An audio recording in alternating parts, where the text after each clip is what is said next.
dans l'histoire, toi qui n'as jamais construit de synagogue, toi qui n'as jamais rien fait d'extraordinaire, il veut que ton nom soit inscrit dans l'histoire. Et je crois dans mon cœur, si ce soir tu écoutes cette parole, il dit, oh, ton histoire commence par or. Je vous ai dit tout à l'heure, or, c'est écrit dans une phrase.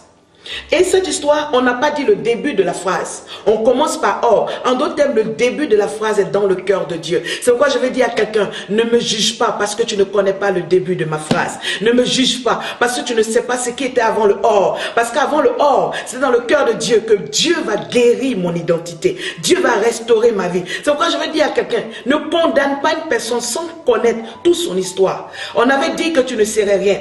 Aujourd'hui, tu vis. Tu es tombé dans des péchés. Tu es dans une famille où il y a des malédictions. Oh! Quand Dieu décide de parler de toi, il commence par oh! Oh, de ce fumeur sortira un guerrier du Seigneur. Oh, de cette femme fragile sortira une guerrière de Dieu.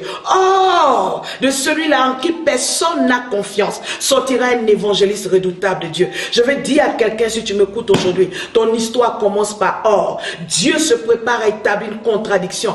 Or, de cette femme méprisée sortira celle qui va bâtir l'église de Dieu. Or, de cette jeune fille fragile sortira celle-là qui va être un pilier. C'est pourquoi si ce soir le diable te dit que rien de bon ne peut sortir de lui, pose-lui la question, où est la phrase qui vient avant le or? Satan, si tu ne connais pas cette phrase, tu ne peux pas dire où est-ce que je pars. Parce que si tu ne connais pas mon passé, tu ne peux pas anticiper mon avenir. Mon passé est dans le réservoir de Dieu. Mon passé est dans la pensée de Dieu. Mon passé est dans le